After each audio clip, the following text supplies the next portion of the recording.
그때 제자들이 예수께 나와 이르되 천국에서는 누가 크니이까? 예수께서 한 어린아이를 불러 그들 가운데 세우시고 이르시되 진실로 너희에게 이르노니 너희가 돌이켜 어린아이들과 같이 되지 아니하면 결단코 천국에 들어가지 못하리라. 그러므로 누구든지 이 어린아이와 같이 자기를 낮추는 사람이 천국에서 큰 자니라. 또 누구든지 내 이름으로 이런 어린아이 하나를 영접하면 곧 나를 영접함이니. 사랑이 많으신 하나님 감사합니다. 질병으로 말미암아 참 어려운 시기를 살아가고 있는데 오늘도 주님의 날을 기억하게 하시고 그 어려움을 뚫고 공동체 예배 가운데 나와 엎드린 주의 백성들을 살펴 인도하여 주시옵소서. 말씀을 펼쳐 들었습니다. 이 어려운 시기에 주님 주시는 말씀에 귀 기울이게 하시고 그 말씀이 나에게 주신 말씀이 되어서 나의 인생을 변화시키고 이 세상을 변화시키는 능력이 발휘되는 말씀이 되게 하여 주시옵소서. 함께하지 못한 지체들도 있습니다. 그들을 이 시간 동일한 축복으로 허락하시고 예배의 시간을 기억하며 있는 그곳에서 주님을 찬양하고 경배하는 역사들이 일어나게 하여 주시옵소서. 감사를 드리며 예수 그리스도 이름으로 기도합니다. 아멘.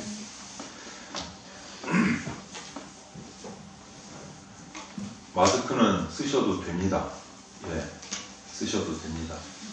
상황이 상황이니만큼. 예. 먼저 어린아이가 되라 이렇게 제목을 정했습니다. 여러분. 오늘 본문 말씀은 예수님이 십자가 죽음을 얼마 남겨두지 않은 시점에서 제자들이 예수님에게 질문을 던졌습니다. 아마 이 질문은 이 제자들이 계속 예수님을 따라다니면서 예수님의 말씀을 듣고 천국에 관한 소망을 가지고 여러 가지 이런 과정 가운데서 언젠가 한번 예수님께 여쭤봐야지 궁금했던 질문이고요. 가슴에 품고 있었던 질문. 그 질문이 뭡니까? 천국에서 누가 큰 자입니까? 이 질문이었어요. 예수님께 질문을 던졌어요. 천국에서 누가 큰 사람입니까? 예수님. 오늘은 마태복음의 본문을 읽었는데 동일한 본문이 마가복음의 9장 33절 37절에도 나옵니다. 여기 마가복음의 기사를 보면 조금 더 구체적으로 나와 있는데 가이사랴 빌립보를 떠나서 예수님이 제자들과 함께 가버나움으로 이동하는 길 위에서 이 질문을 가지고 제자들 사이에서 먼저 논쟁이 있었던 것 같아요. 마가복음 기록을 보면. 그냥 벌컥 나왔고 예수님 천국에서 누가 큰 사람입니까? 물은 것이 아니라 제자들 사이에서 네가 크다 내가 크다 어떤 사람이 클 거다 막 서로 토론을 하고 뭐 어떻게 되면 좋은 말로 토론 안 좋은 말로 말싸움을 하다가 네가 크니 내가 크니 막 이러다가 안 되겠다 예수님께 여쭤보자 이렇게 된 것 같아요. 그래서 와서 예수님께 질문을 예수님 천국에서 누가 큰 자입니까? 라고 질문을 합니다. 그 질문을 받은 예수님께서 한 어린아이를 근처에 있는 한 어린아이를 불러서 제자들 앞에 세우시고 이렇게 가르치십니다. 그것이 오늘 본문의 3절 말씀이에요. 이르시되 진실로 너희에게 이르노니 너희가 돌이켜 어린아이들과 같이 되지 아니하면 결단코 천국에 들어가지 못하리라. 여러분 어린아이같이 되어야 천국의 큰 자다라고 가르치신 게 아니에요. 잘 보세요. 어린아이같이 되지 않으면 천국에서 크고 작은 게 중요한 게 아니고 아예 천국에 못 들어간다요. 어린아이같이 되지 않으면 천국에서 좀 작은 자가 돼. 이 정도 수준이 아니고 어린아이같이 되지 않으면 천국에 들어갈 수가 없다라는 거예요. 더 심각한 말씀을 하신 거예요. 진짜 요즘 속된 말로 단호박처럼 잘라버리신 거예요. 뭐 좀 작은 자가 돼. 크고 작아 이게 아니고 못 들어간다는 말씀이죠. 천국에. 어린아이같이 되지 않아요. 다시 말하면 큰 자가 되기 위해서는 먼저 어린아이가 되어야 된다. 우리 한국의 어떤 관념 문화권으로 생각을 해보면 우리는 큰 분 이렇게 보통 가리켜서 어르신 이렇게 불러요. 그래서 오늘 이 본문의 교훈을 한국식으로 표현을 하자면 이겁니다. 큰 자를 바꾸는 거예요. 어른이 되려면 먼저 어린아이가 돼요. 여기서 또 다른 믿음에 관한 역설의 이론이 나오는 거예요. 어른이 되려면 먼저 어린아이가 되어야 된다. 믿음은요, 역설적인 부분이 상당히 많아요. 예수님은 어린아이와 어른의 이런 상관관계를 역설적으로 오늘 우리에게 말씀해 주시고 가르치시는 겁니다. 어린이는 어른같이 다루어질 수 있어야 하고, 어른은 또 어린아이처럼 되어야 한다. 천국에 들어갈 수 있는 성숙한 인격, 그걸로 뭘 말하시느냐? 어린이다움을 얘기하시는 거예요. 천국에 들어갈 수 있는 성숙한 인격이 뭐라고요? 어린이다움. 완전히 거꾸로 가르치는 말씀합니다. 우리가 생각할 때는 완전히 이건 뭐지? 라고 생각할 수 있어요. 성경은 어른된 우리가 물론 어린아이의 일을 벗어나야 한다라는 교훈도 있어요. 그러면 말이 이렇게 상충이 되는데, 여기서 벗어나야 되는 어린아이다움은 뭐냐면 유치한 것, 나약한 것, 불안한 것, 이런 것들에 대한 경고의 말씀이에요. 그럼에도 불구하고 예수님은 어린이에게서 어른이 배울 것이 있다라고 말해요. 우리 어른들이 어린이들에게 배울 것, 오늘 유년부는 저기서 지금 따로 어린이들은 예배드리고 있는데, 어린이들에게 배울 것이 무엇이 있을까?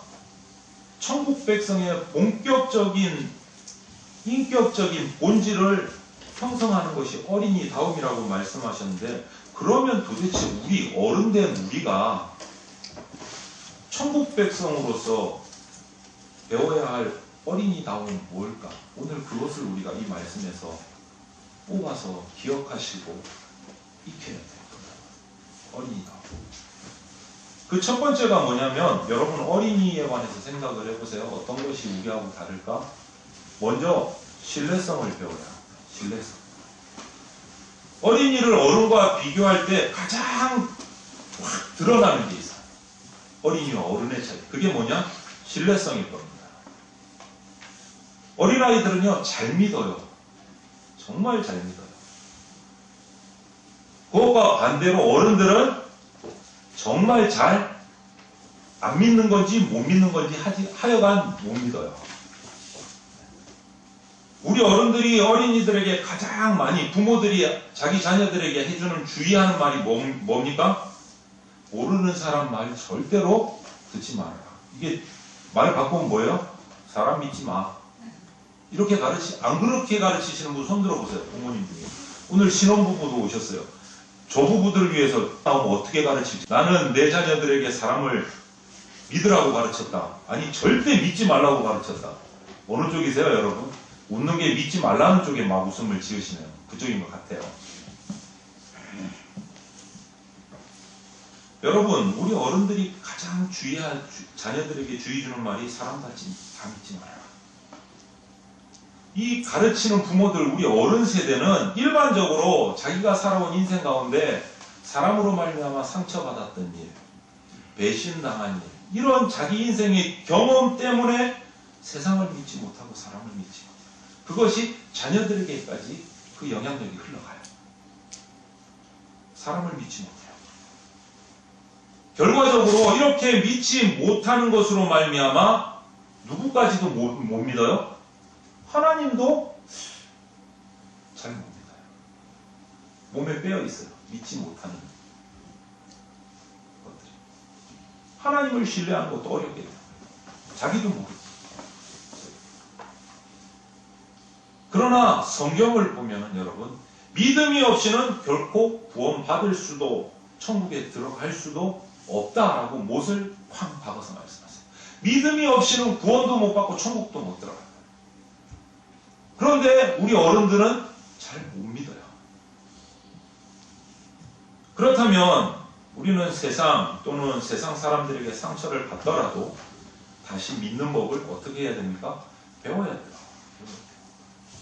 그것이 어린아이에게서 배워야 될 첫 번째 믿음, 신뢰성. 사람 믿는 거 배워야 됩니다. 하나님을 믿는 거 배우셔야 됩니다. 어디에게서요? 어린아이에게서 배워야 됩니다. 그래서 오늘 이 말씀을 하시는 거예요. 어린아이 같지 못하면 천국에 들어갈 수가 없다. 말을 바꾸면 믿지 못하면, 믿음이 없으면 천국에 들어가지 못한다. 여러분 어린이들 한번 잘 관찰해 보세요. 우리 교회 몇 명 안 되는 아이들이지만 활발해요. 참 잘해요. 그 아이들을 한번 잘 관찰해 보세요. 얼마나 잘 믿는지 몰라요. 얼마나 잘 믿는지. 그 아이들은 친구들도 믿어요. 이웃도 믿어요. 선생님을 믿어요. 하나님을 믿어요. 여러분 어렸을 때 이렇게 믿음을 갖지 못하면 나이 들어가서 성장하면서 어른이 되고 늙어갈수록 믿음을 가지기는 점점점 더 어려워집니다. 이거는 통계학적인 진리예요.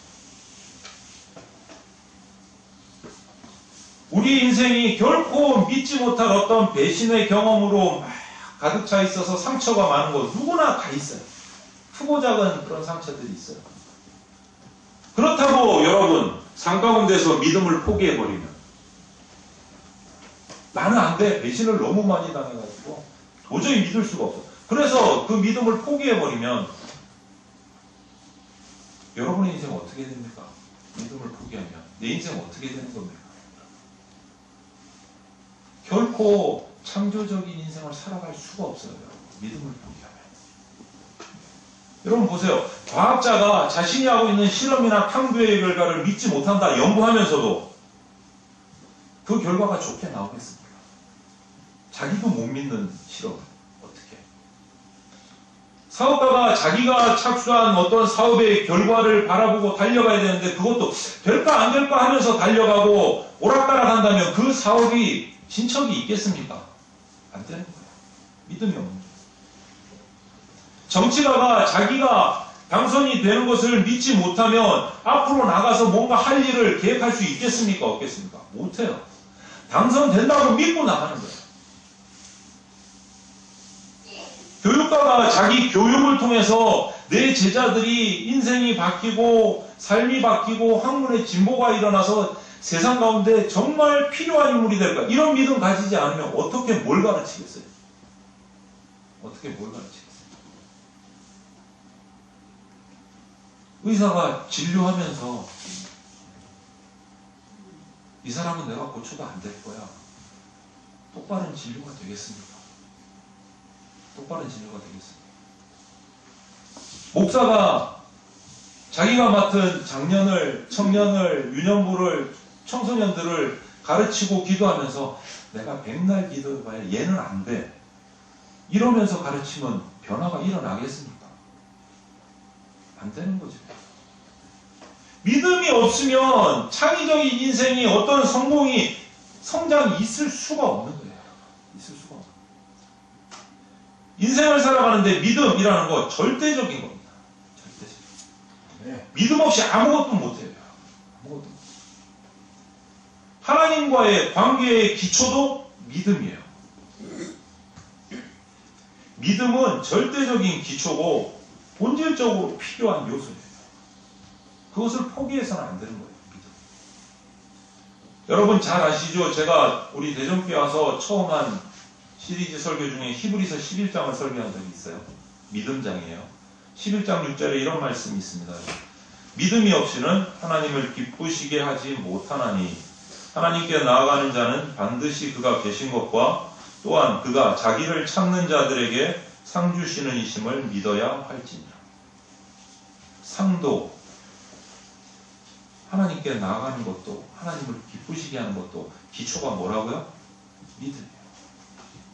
믿음. 하나님의 살아계신 예수님의 구주되심에 대한 믿음, 이 믿음 없이 우리는 결코 하나님의 자녀가 될 수 없다는 거예요. 하나님 나라에 당연히 그러면 못 들어간다. 성경은 요한복음 1장 12절에 이렇게 말합니다. 영접하는 자, 곧 그 이름을 믿는 자들에게는 하나님의 자녀가 되는 권세를 주셨어요. 바탕이 뭐예요? 믿음. 그렇기 때문에 믿음을 배워야 돼요. 어린아이에게서 그 믿음을 배우라고 말씀하시는 거예요. 어렵게 딴 데 막 찾아다니지 말고 기도원 찾아다니면서 이러지 말고 우리 교회에 내 가정에 있는 자녀들에게서 보면서 믿음을 배우라는 거예요. 믿음을 배우라. 그리고 두 번째는 어린아이에게서 단순성을 배워야 됩니다. 단순성. 단순성의 반대말을 굳이 말하자면 뭐예요? 네, 복잡성. 복잡. 누가 복잡해요? 어린아이요? 어른이요? 우리 어른들의 사고가 무지무지 복잡합니다. 무엇이 그렇게 따지고 생각하는 게 많은지 정말 저도 그래요. 말하는 저도 참. 그런데 어린이는요, 단순합니다. 단순합니다. 방금도 여기서 예배 기도를 하고 준비를 하고 있는데 유년부 예배 드리려고 아이들이 쪼로록 들어왔어요. 하빈이가 들어오자마자 저한테 목사님 왜? 그랬더니 목사님이란 거 성경 게임으로 하는 예배는 언제 드려요? 딴 거 코로나고 뭐 아무것도 없어요. 자기는 성경 게임이 하고 싶은 거예요. 단순해요. 언제 목사님이랑 예배 드려요? 성경 게임 하고 싶어서. 더 이상 옆에 군더더기가 없어요. 언제 코로나가 없어질까요? 언제 뭐를 할까요? 뭐 목사님은 이거 없어요. 싹 다 지우고 목사님 언제 성경 게임으로 예배 드려요? 끝. 심플해요. 하나님 내가 어떻게 하면 예배 드리고 어떻게 하면 은혜 받을까요? 끝. 다른 거 아무 생각 안 해요. 단순해. 단순하기 때문에 잘 믿고 잘 따를 수 있는 거예요. 금세기의 영성운동에 대단히 큰 인물로 우리가 치부하는 분이 리처드 포스터라는 분이 있어요. 그분이 이런 말을 했어요. 책에 적었어요. 단순성이야말로 하나님 백성의 트레이드 마크여야 한다.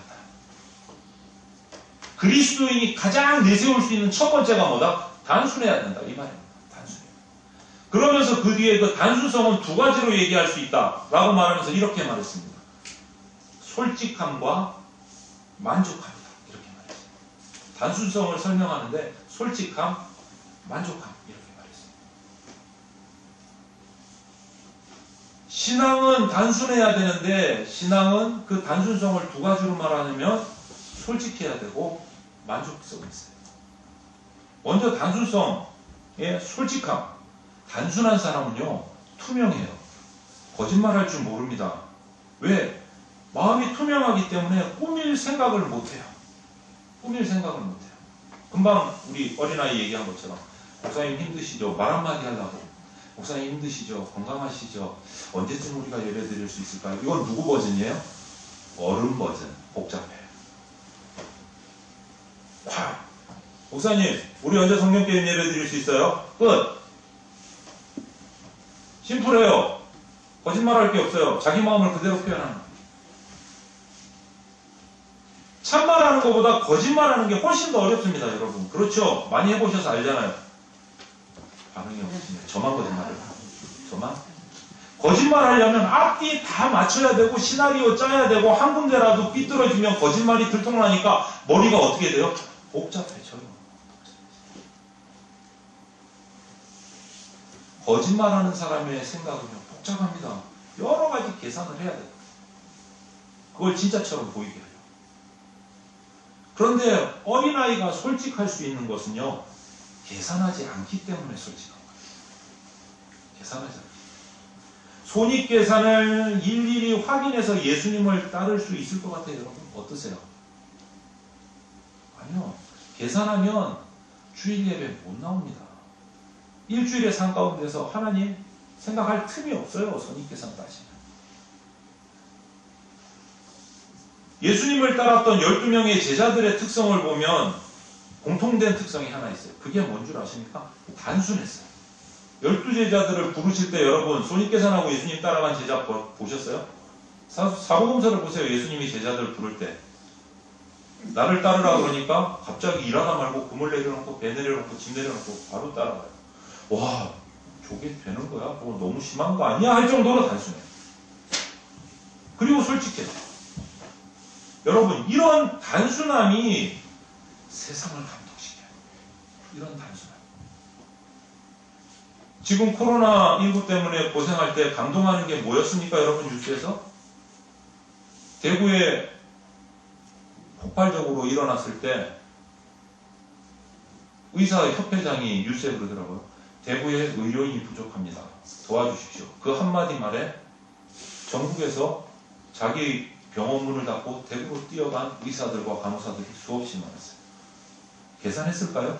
가면 날 누가 재워줄까? 누가 먹여줄까? 나는 안 걸릴까? 그거 계산하고 대구로 뛰어갈 수 있었을까요? 그 의사들이, 그 간호사들이?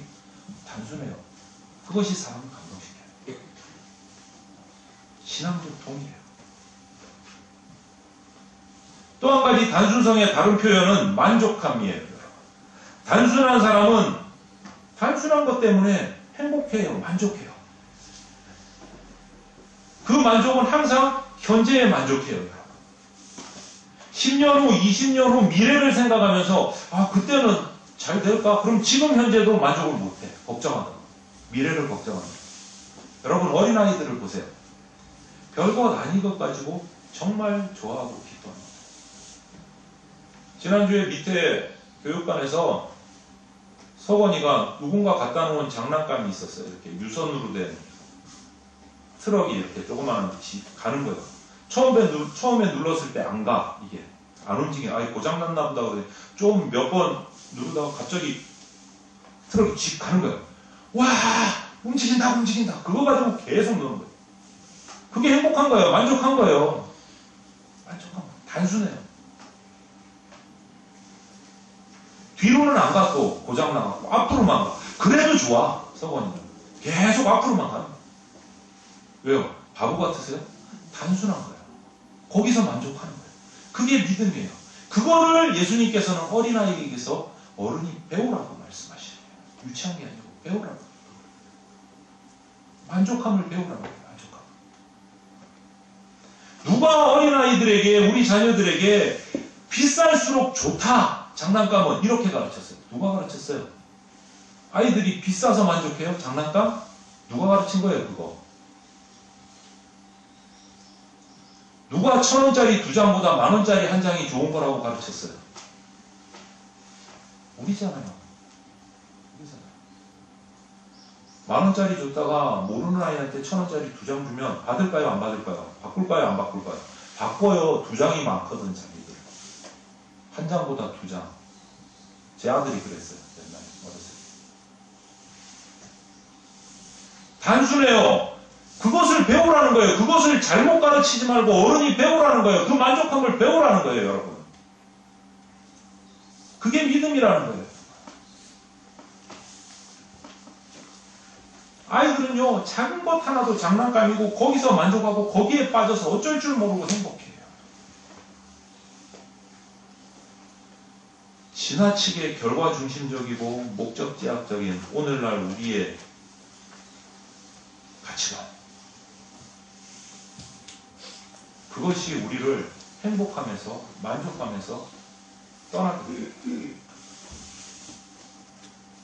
중세시대에 있었던 한 얘기를 소개하겠습니다. 어떤 수도사 지망생이 산 위 높은 곳에 있는 수도원을 힘들게 낑낑거리면서 찾아 올라갔어요. 왜냐? 거기에 정말 위대한 스승님이 계셨어요. 그분에게서 자기가 배우고 싶어서 그 산꼭대기에 있는 수도원을 찾아 올라갔어요. 힘들게 올라가서 그 수도원 원장님을 만났습니다. 엎드려서 큰절을 하고 내가 여기서 원장님 밑에서 스승님 삼아서 진리를 배우고 싶습니다. 저를 문화생으로 받아주십시오. 이렇게 요청을 했어요. 그러니까 이 원장님이 툭 한마디를 던졌어요. 그래? 이 산 위에까지 올라오는 동안 무엇을 보았느냐? 이렇게 질문을 했어요. 높은 산을 올라오면서 뭘 봤느냐? 질문을 했어요.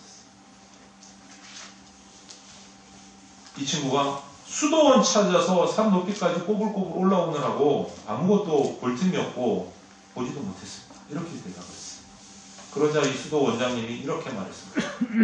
네가 산길을 걸어 올라오는 동안에 무심코 지나쳐버린 한 송이의 꽃, 그것의 행복, 졸졸 흐르는 시냇물의 노랫소리를 떠나서 어디서 무슨 진리를 배우려고 여기까지 왔느냐. 그 숱한 진리와 행복을 떠나서 어디서 진리를 찾겠다고 나한테 왔느냐. 되돌려보냈다. 여러분 사실 눈을 뜨고 보면, 믿음의 눈을 뜨고 보면 우리 집 주변에, 내 주변에 지금 여기서도 만족할 만한 것이 너무 많아요. 만족할 것이 너무 많아요.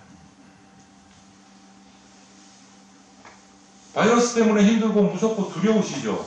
모든 게 걱정스럽죠? 아니요. 그 가운데도 만족할 거리들이 있어요. 그런데 우리가 그 눈을 뜨지 못해서 어린아이들에게서 배우지 못해서 그거를 발견하지 못하는 거예요.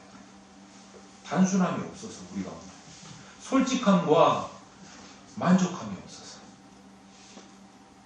그 단순성을 배우셔야 됩니다. 예수님이 어린아이에게서 그것을 배우라고, 단순함을 배우라고 말씀하시죠. 그래야 어디에 들어갈 수 있다? 천국에 들어갈 수 있다. 천국 백성의 자질 중에 하나가 단순함입니다. 마지막으로 여러분, 어린아이에게서 예수님께서 배우라고 하신 것은 개방성을 배우라고 하셨어요. 개방성을 좀 풀어서 말하면 열린 마음이에요. 열린 마음. 어린아이 버전으로 말하자면 호기심이라고 할 수도 있을 것 같아요. 어린아이의 대표적인 특성 중에 하나가 또 뭐예요? 끊임없는 호기심. 그것 때문에 끊임없이 선생님들에게 뭐를 합니까? 질문을 합니다. 왜? 궁금하거든요.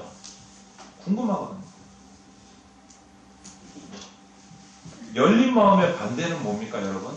닫힌 마음이에요. 폐쇄성이에요. 마음이 닫힌 사람들은 더 이상 새로운 것을 기대하지 못합니다. 다 그렇고 그런 거예요. 그래? 그것도 뭐 그렇고 그렇지. 이게 닫힌 마음을 가진 사람의 특징이에요. 그런 사람들과 대화를 한번 나눠보세요, 여러분. 인생을 말해도 다 그렇고 그런 거지 뭐. 교회를 말해도 그 교회나 이거나 다 그렇고 그렇지 뭐. 성경에 대해서 얘기해도 그 책이나 불교 경전인데 그게 그거야. 좋은 말 써있는 거. 그렇고 그렇지 뭐. 다 그렇게 얘기해요. 왜? 마음이 닫혀 있으니까 생각해볼 여력이 없는 거예요. 마음을 닫았어요. 그런데 안타깝게도 대부분의 우리 어른들의 구조가 다 그래요. 내가 옛날에 해봤는데 안 돼. 어느 교회 가면 그래요. 목사님이 바뀌셨어요. 그래서 목사님이 뭔가 새로운 것을 성도들과 함께 하려고 하니까 옛날 목사님이 해봤는데 안 됐어요. 하나 많아요. 마음이 닫혔어. 할 생각을 안 해요.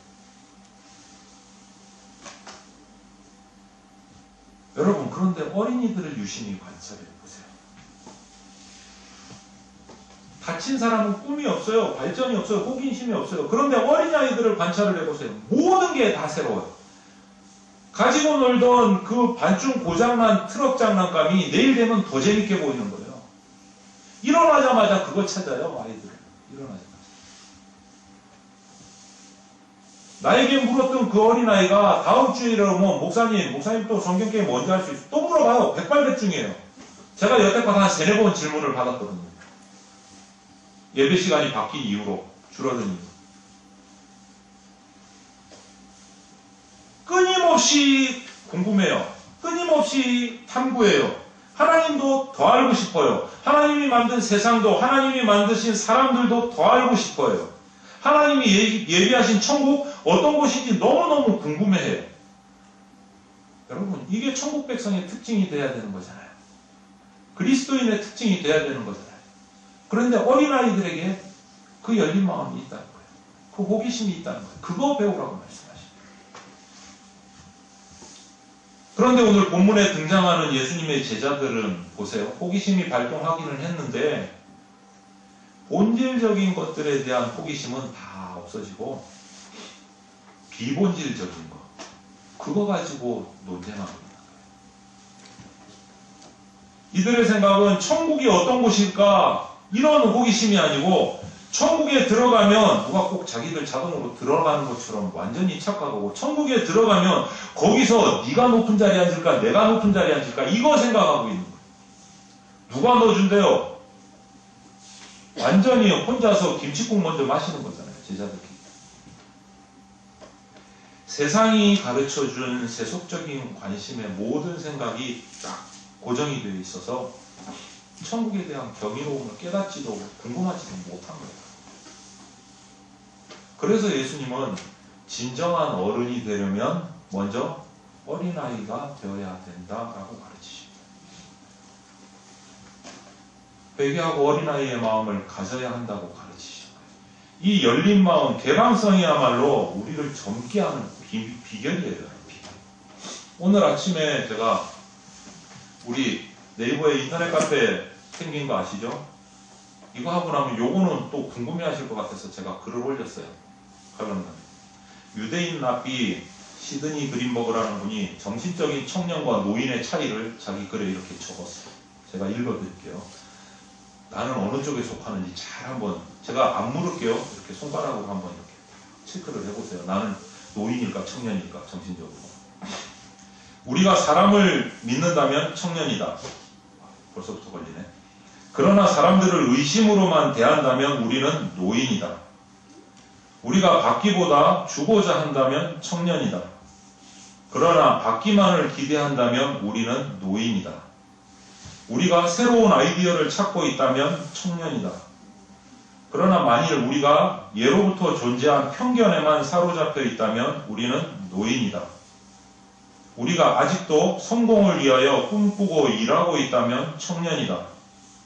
그러나 공상만 일삼고 있다면 우리는 노인이다.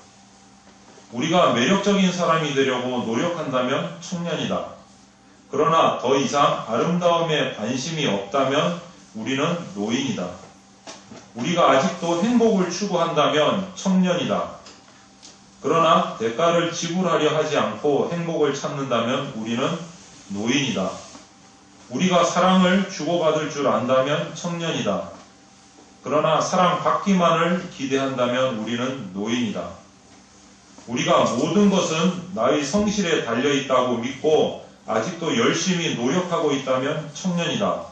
그러나 그렇지 못하다면 우리는 노인이다. 어느 쪽이 많으세요? 청년 쪽이 많으세요? 노인 쪽이 많으세요? 아멘. 다 청년 쪽이기를 바랍니다. 우리 가운데 나이 많은 청년이 있습니다, 여러분. 반면에 육신의 나이는 어리지만 노인도 있어요. 여러분. 전자, 나이는 많지만 청년인 분을 우리는 청년 노인이라고 불러요. 근데 후자, 나이는 어린데 노인인 사람을 우리는 뭐라고 부를까요? 애늙은이라고 불러요. 여러분, 청년이세요? 노인이세요?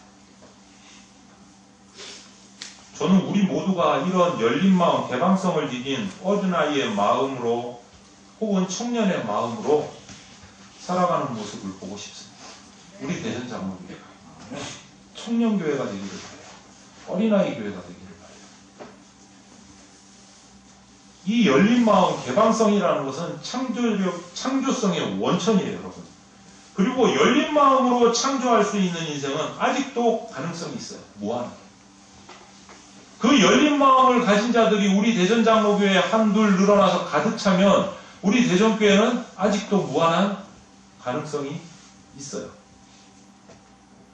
애늙은이로만 가득 차면 내려놔야죠. 아무것도 못합니다. 아무것도 못합니다. 여러분, 젊음을 결정하는 것은 나이가 아닙니다. 삶을 대하는 태도입니다. 아니, 나는 나이 돼서 어쩔 수 없이 정년이 돼서 은퇴를 했어. 은퇴하면 은퇴한 대로 거기서 또 젊음을 찾으실 수 있어요. 생각이 문제예요. 태도가 문제예요, 여러분. 태도가. 모든 사람이 예수 그리스도를 주님으로 영접하고 어린이의 단순함과 열린 마음을 가지고 주님을 더 깊이 알아가는 영원한 청춘으로 살아가기를 여러분 축복합니다. 네. 청춘이라고 그러니까 아멘이 커지네요. 네. 진정한 어른이 되기 위해서는 먼저 어린아이가 되셔야 돼요. 먼저. 어린아이들은 작은 것에도 만족해요. 단순해요. 정말 성숙한 그리스도인은 어린아이다움을 절대 버리지 않습니다. 여러분 모두가 어린아이다움을 버리지 않는 참으로 성숙한 사람들이 되시기를 바랍니다. 그래서 진정한 행복을 이 땅 가운데 누리고 천국 백성으로 살아가시기를 바랍니다. 대전장로교회 모든 성도들이 예수님이 가르쳐 주신 그 어린아이의 처음에 뭐였죠? 믿음, 신뢰성, 두 번째 뭐였죠? 단순. 세 번째 뭐였죠? 열린 마음을 가지고 천국 백성으로. 함께 잠시 기도하겠습니다. 하나님 아버지, 오늘도 말씀 주셨습니다. 어린아이와 같은 자가 천국에서 큰 자가 된다고 말씀하셨습니다. 주님, 우리가 어린아이들을 바라보면서 내치는 것이 아니라 주님 말씀하신 그 어린아이의 모습을 통해서 천국의 백성된 특성들을, 인격들을 배워가게 하여 주시옵소서. 주님, 나의 마음이 단순해지게 하여 주시옵소서. 주님, 나의 마음이 주님 앞에 열려지게 하여 주시옵소서. 하나님, 나의 마음이 주님 앞에서 신뢰하게 하여 주시옵소서. 믿음을 가지고 열린 마음으로 주님 앞에 달려나가는 자 되게 하여 주시옵소서. 감사드리며 예수 그리스도 이름으로 기도합니다. 아멘. 주 예수 그리스도의 피 묻은 십자가 은혜와 독생자를 보내주신 하나님 아버지의 사랑과 지금 이 순간에도 역사하고 계시는 성령님의 교통하심이 전염병의 두려움을 이겨내고 공동체 예배의 자리에 나와 엎드려 예배하며 천국 백성다움을 갖추기 위해 주님을 향한 믿음과 단순함과 열린 마음을 회복하기 원하는 모든 주의 백성들 머리 위에 영원토록 함께 있을지어다. 아멘.